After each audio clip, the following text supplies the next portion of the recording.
नमस्कार, live India में आपका स्वागत है। मैं सम्राट। नागपुर में प्रधानमंत्री नरेंद्र मोदी ने माधव नेत्रालय प्रीमियम सेंटर की आधारशिला रखी। इस दौरान आरएसएस प्रमुख मोहन भागवत, महाराष्ट्र के मुख्यमंत्री देवेंद्र फडणवीस, केंद्रीय मंत्री नितिन गडकरी, जूना अखाड़े के आचार्य महामंडलेश्वर स्वामी अवधेशानंद गिरी महाराज और स्वामी गोविंद देव गिरी महाराज भी मौजूद रहे।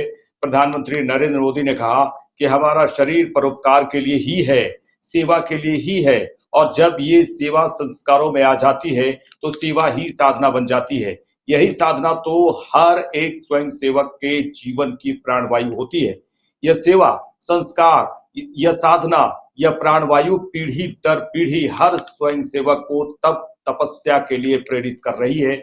उन्होंने कहा कि यह सेवा साधना हर स्वयं सेवक को निरंतर गतिमान रखती है, उसे कभी थकने नहीं देती, कभी रुकने नहीं देती।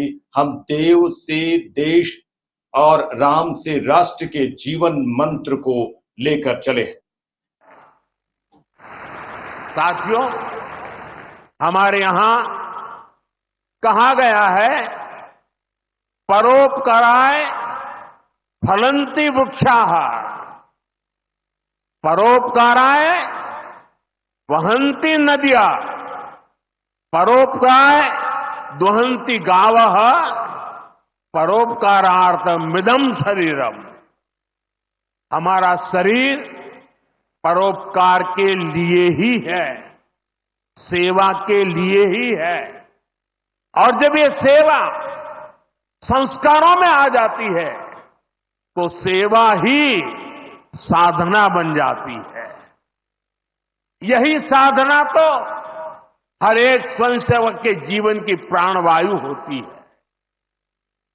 ये सेवा संस्कार, ये साधना, ये प्राणवायु पीढ़ी दर पीढ़ी हर स्वयंसेवक को तप तपस्या के लिए प्रेरित कर रही है। ये सेवा साधना हर स्वयंसेवक को निरंतर गतिमान रखती है, उसे कभी थकने नहीं देती, कभी रुकने नहीं देती। पूज्य गुरुजी अक्सर कहा करते थे, जीवन की अवधि का नहीं, उसके उपयोगिता का महत्व होता है। हम देव से देश और राम से राष्ट्र के जीवन मंत्र लेकर के चले हैं, अपना कर्तव्य निभाते चलते हैं। और इसलिए हम देखते हैं, बड़ा छोटा कैसा भी काम हो, कोई भी कार्य क्षेत्र हो, सीमावर्ती गांव हो, पहाड़ी क्षेत्र हो, वन क्षेत्र हो, संघ के स्वयंसेवक निस्वार्थ भाव से कार्य करते रहते हैं। कहीं कोई वनवासी कल्याण आश्रम के कामों को उसको अपना ध्येय बना करके जुटा हुआ है, कहीं कोई एकल विद्यालय के माध्यम से आदिवासी बच्चों को पढ़ा रहा है, कहीं कोई सांस्कृतिक जागरण के मिशन में लगा हुआ है, कहीं कोई सेवा भारती से जुड़कर गरीबों वंचितों की सेवा कर रहा है। अभी हमने प्रयाग में महाकुंभ में देखा, वहां नेत्र कुंभ में कैसे स्वयंसेवकों ने लाखों लोगों की मदद की। यानी जहां सेवा कार्य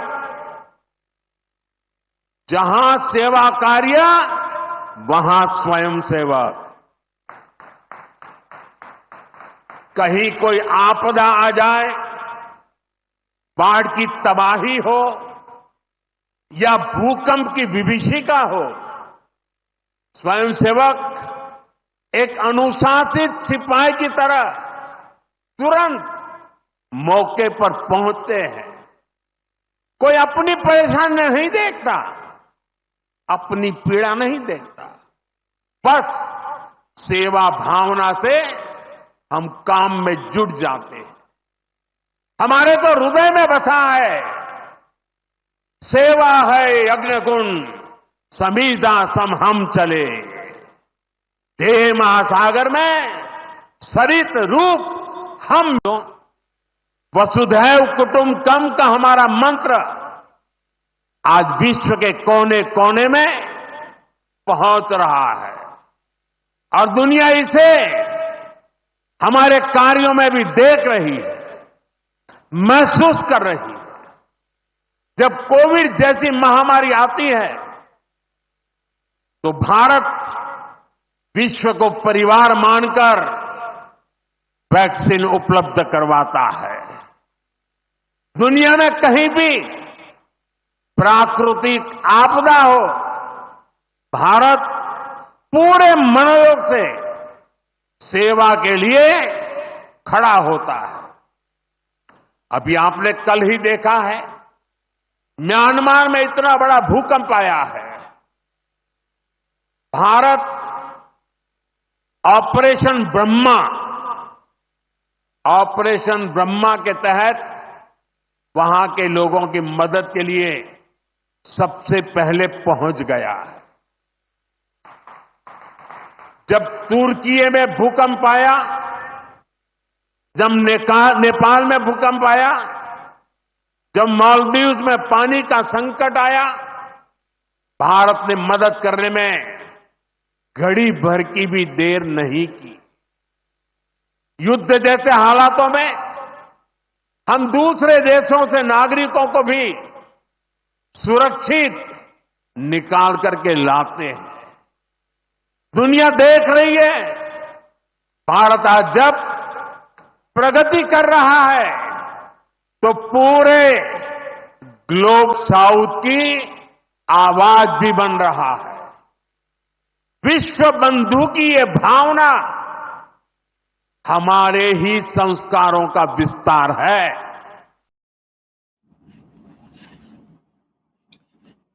चलिए आगे बढ़ेंगे। केंद्रीय गृह मंत्री अमित शाह ने एक जनसभा को संबोधित करते हुए कहा कि 1990 से 2005 तक लालू यादव की सरकार ने बिहार में क्या किया। केंद्रीय गृह मंत्री अमित शाह जब बिहार पहुंचे तब उन्होंने मंच से कहा पूरे बिहार में चारा घोटाला, उन्होंने कहा कि पूरे बिहार में चारा घोटाला करके बिहार को देश और दुनिया में बदनाम करने का काम लालू प्रसाद यादव की सरकार ने किया था।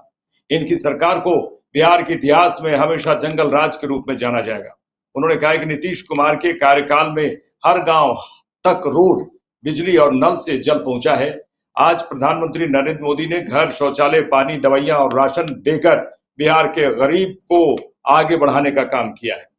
बिहार से होता था उसको 6% से कम लाने का काम ये लालू यादव एंड कंपनी ने किया है।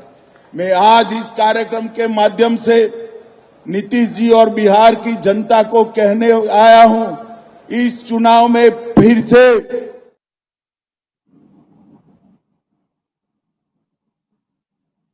दीजिए। हम के ढेर सारी चीनी मिलों को पुनर्जीवित करने का काम भारतीय जनता पार्टी की सरकार करेगी। भाइयों बहनों, हमने पैक्स को मजबूत करने के लिए ढेर सारे काम किए, मखाना केंद्र बनाया है। इसके साथ साथ मक्का संशोधन केंद्र को 1000 करोड़ की लागत से पुनर्जीवित कर मक्के की खेती करने वाले किसानों के लिए ढेर सारी योजना हम लाने वाले हैं। और किसानों का एक एक दाना मक्का आज भारत सरकार एमएसपी पर खरीद रही है। दलहन का एक एक दाना आज एमएसपी पर खरीदा जा रहा है और गेहूं और चावल भी एमएसपी पर खरीदने का काम हो गया है। बिहार आज देश की मशरूम और मखाना में नंबर 1 पर है, मक्के में दूसरे नंबर पर है, मसूर दाल और शहद में तीसरे नंबर पर है, मूंग और गन्ने में 5वें नंबर है और गेहूं और चावल में 6ठे नंबर। ये जितनी भी संभावनाएं पड़ी है बिहार में कृषि विकास और सहकारिता के विकास की, उसका 100% दोहन हम करेंगे और बंद पड़ी 30 मिलों को हम चीनी मिलों को चालू करने के लिए पूरी ऊर्जा लगा देंगे। भाइयों बहनों, दलहन और तिलहन के लिए भी हमने ढेर सारे काम किए हैं। आज यहां सभी पैक्स के अध्यक्ष आए हैं। पैक्स अब सस्ती दवाइयों के दुकान बन रहे हैं, पेट्रोल पंप चला रहे हैं, गैस की एजेंसी पैक्स को दी जा रही है, पैक्स का कंप्यूटराइजेशन हो गया है और पैक्स के माध्यम से पूरे बिहार में जिला बैंकों को मजबूत करने की योजना भी हम लेकर आए। भाइयों बहनों, हमारे नीतीश जी ने ठीक ही किया। 90 से 2005 तक क्या किया लालू यादव की सरकार ने? हत्या, अपहरण, फिरौती, डकैती और लूट चलाया, जिसने बिहार को बर्बाद करने का जातीय नरसंहार चले, सत्ता पोषित भ्रष्टाचार चला और पूरे बिहार में चारा घोटाला कर बिहार को देश और दुनिया में बदनाम करने का काम लालू प्रसाद यादव की सरकार ने किया। ये लालू रबड़ी की सरकार को बिहार के इतिहास में हमेशा के लिए जंगल राज के रूप में जाना जाएगा। ये आज पूरा देश और दुनिया जानता है। भाइयों बहनों, आज मैं कहना आया हूं, बड़े बड़े बिजनेस पलायन कर गए थे और नीतीश जी के 20 साल में हर गांव तक रोड पहुंचा है, हर गांव तक बिजली पहुंची है, हर घर तक नल से जल पहुंचा है और मोदी जी ने घर, शौचालय, पानी, दवाइयां, राशन ये सब देकर आज बिहार के गरीब को आगे बढ़ाने का काम किया है। भाइयों बहनों, बिहार में चुनाव आने वाला है। लालू जी के स्टेटमेंट में देखता रहता हूं, वो कहते हैं कि हमने बिहार के लिए क्या किया। मैं ज्यादा लंबी बात नहीं करना चाहता कि किसानों का हर किसान को प्रति साल 6,000 रुपया भेजा और मक्का का जो संशोधन केंद्र था उसमें 1100 करोड़ रुपया लगाकर हर किसान का मक्का एमएसपी पर खरीदने की व्यवस्था नरेंद्र मोदी जी ने की। 10,000 करोड़ से बरौनी में हिंदुस्तान उर्वरक रसायन लिमिटेड का काम किया। 87 लाख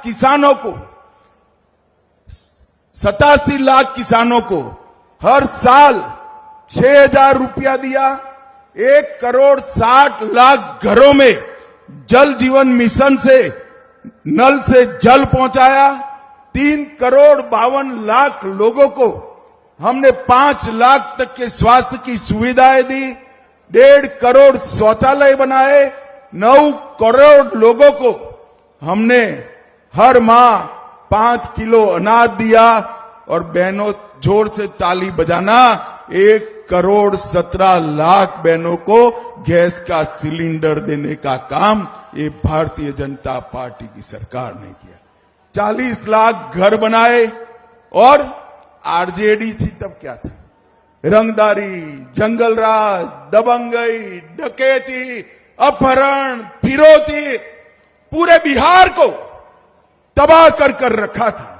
और इतने घोटाले किए भाइयों बहनों, इनको लाज भी नहीं आती, शर्म भी नहीं है।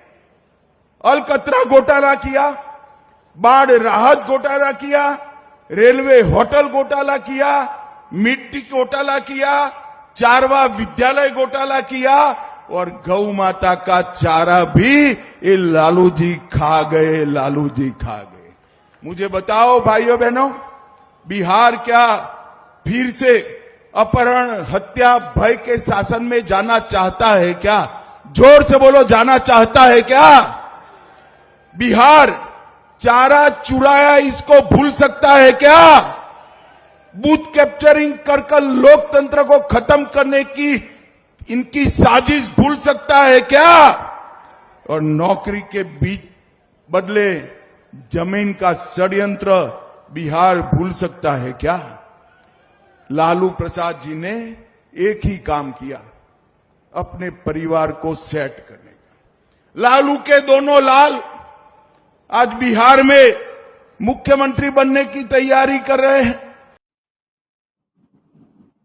महाराष्ट्र के मुख्यमंत्री देवेंद्र फडणवीस ने नागपुर में माधव नेत्रालय के आधारशिला के दौरान कहा कि यह हम सभी के लिए बहुत हर्ष की बात है कि आज माधव नेत्रालय का भूमि पूजन हो रहा है। दृष्टिहीनों को दृष्टि देने से बड़ी कोई सेवा नहीं हो सकती और यह कार्य हमारे स्वयंसेवकों ने पिछले 30 वर्षों से निरंतर यह सेवा जारी रखी है।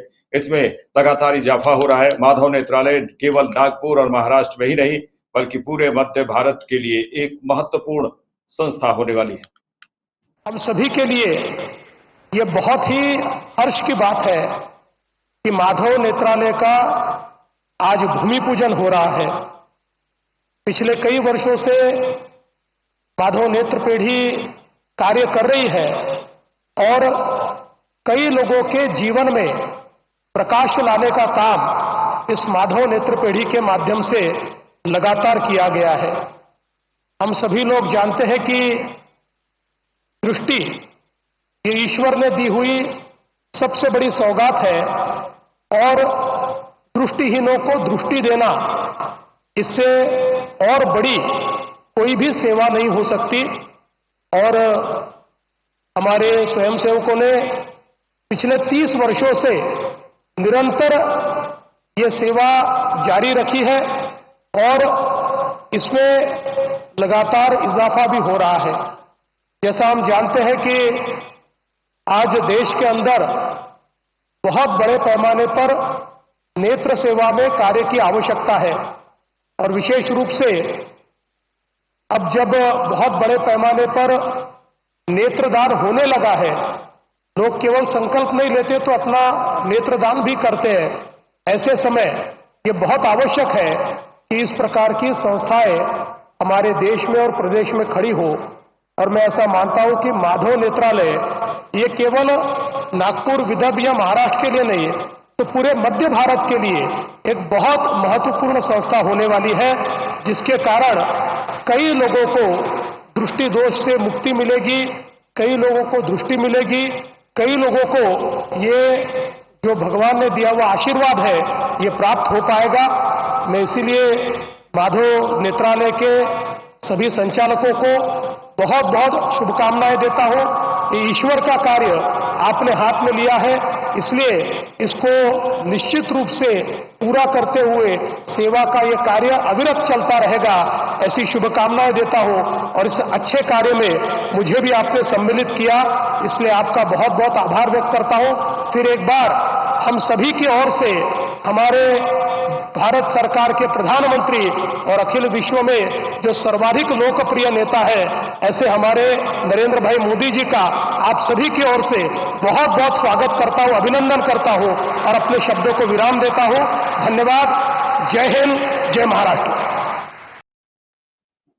बिहार के मुख्यमंत्री नीतीश कुमार ने कहा कि हमने महागठबंधन में 2 बार जाकर गलती की, अब हमने फैसला किया है कि ऐसा दोबारा कभी नहीं होगा और यह गलत है। उन्होंने कहा कि मुझे मुख्यमंत्री किसने बनाया, याद करते हुए अटल बिहारी वाजपेयी को याद करते हुए उन्होंने कहा कि मुझे मुख्यमंत्री अटल बिहारी वाजपेयी ने बनाया, हम कैसे भूल सकते हैं। नहीं, अब बहुत कम बच्चे पढ़ते थे और पढ़ाई भी कम होती थी। अब पहले इलाज का पूरा इंतजाम नहीं था, जितना तेजी से लोगों का इलाज होना चाहिए था उसका कोई इंतजाम वो लोग नहीं करते थे। तो हम लोग जब आए और हम ही लोग तो एक ही साथ थे, तो उसी समय अब हमसे गलती हुआ हमारे पटिया में कि 2 बार उन्हीं लोगों को ले ली 1.5 महीना। तो हम लोगों ने तय कर लिया कि ये गलत है, ये कभी नहीं होगा। और शुरू से, और हमको मुख्यमंत्री कौन बताए, श्रद्धेय अटल बिहारी वाजपेयी जी ने मुझको बनाया था, तो हम कैसे भूल सकते हैं। और एक एक तरह से उन्होंने काम किया, जो कभी बीच में गड़बड़ उन लोग किया, कभी कुछ नहीं। तो हम ही लोगों के पटिया में कुछ कुछ लोग इधर उधर कर दिया था। तो सपा प्रमुख अखिलेश यादव ने कहा कि उत्तर प्रदेश की बुनियादी समस्या बिजली, कारोबार, नौकरी और रोजगार है। इस सरकार की मंशा है कि बुनियादी सवाल ना पूछे जाएं और इसलिए धार्मिक सवाल उठाए जाते हैं। उन्होंने कहा है कि व्यक्ति कपड़ों से नहीं बल्कि अपने विचार और काम से योगी होता है। नारों में तो बहुत अच्छा कहा, ease of doing business. Ease of doing business नहीं है, यहाँ ईज ऑफ डूइंग करप्शन है, ईज ऑफ डूइंग क्राइम है, ईज ऑफ डूइंग इंसल्ट है, ईज ऑफ डूइंग कमीशन है। कितने में ईज ऑफ डूइंग बताऊं आपको। इन्होंने कारोबार रोका है, अपने लोगों को लाभ देने के चक्कर में न केवल प्रदेश का बल्कि भारत का कारोबार उद्योग ठप हो गया है। नोटबंदी के बाद न केवल बैंकें डूबी हैं, उसके बाद जीएसटी जिस तरह लागू की है और जिस तरीके से ई कॉमर्स चल रहा है, हमारे छोटे व्यापारी, छोटे दुकानदार बर्बाद हो रहे हैं। इसलिए भारतीय जनता पार्टी ने अपनी जेबें भरने के लिए तो पॉलिसी बनाई, लेकिन देश का कारोबार बढ़े, प्रदेश का उद्योग कारोबार बढ़े, उसके लिए कोई बड़ा काम नहीं किया। रामनवमी से पहले सीएम योगी का निर्देश आया है कि 500 मीटर के रेडियस में धार्मिक स्थलों की कोई भी मीट मटन की दुकान नहीं खोलेगी। साथ में रामनवमी का रामचरितमानस का पाठ होगा 6 और 5 को। देखिए, मैं अपने पत्रकार साथियों से कहना चाहता हूं, हालांकि इन्वेस्टमेंट जमीन पर नहीं आया है, किसी न किसी माध्यम से भारतीय जनता पार्टी ने आपके चैनलों पे इन्वेस्टमेंट ला दिया है, आपके चैनलों पे इन्वेस्टमेंट आ गया है। लेकिन कोविड के बाद से आपका वेतन अभी तक नहीं बढ़ा है। अगर आप में से किसी का भी वेतन बढ़ा हो तो बता दो आप, लेकिन आपके चैनलों पे इन्वेस्टमेंट आ गया है। इस प्रदेश की बुनियादी जो समस्या है कि बिजली की है, महंगी बिजली है, यहाँ कारोबार नहीं हो रहा, नौकरी नहीं मिल रही, रोजगार नहीं है।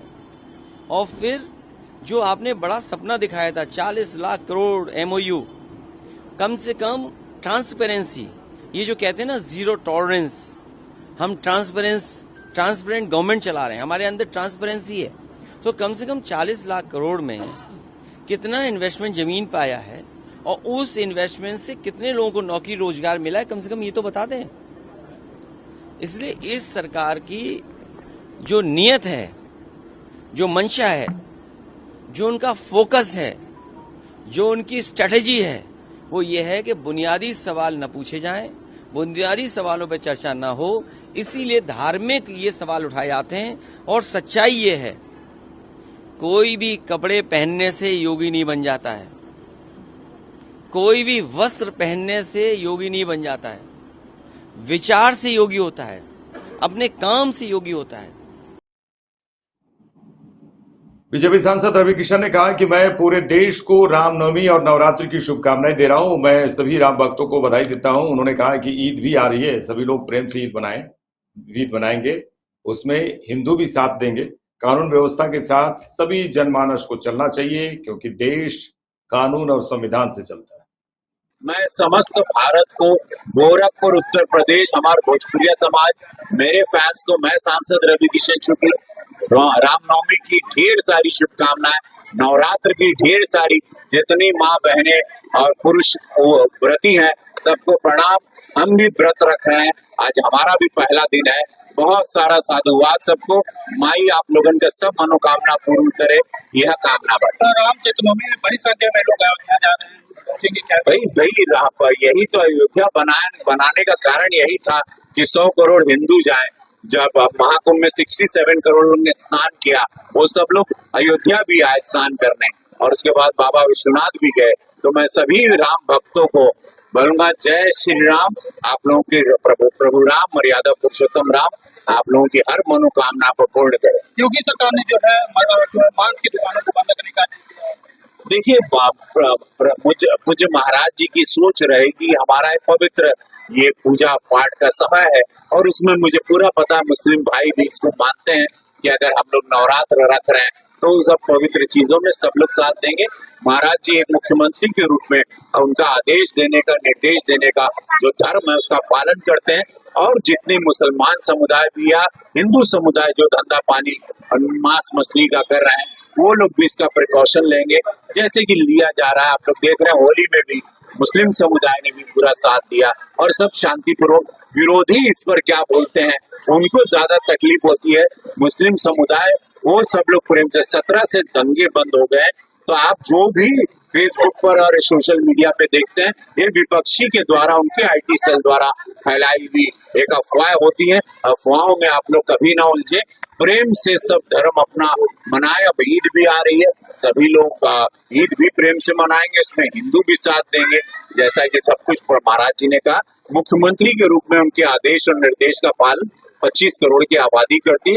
कानून व्यवस्था के साथ सभी जनमानस को चलना चाहिए, वो हिंदू हो या मुसलमान हो, ये देश कानून से चलता है, संविधान से चलता है।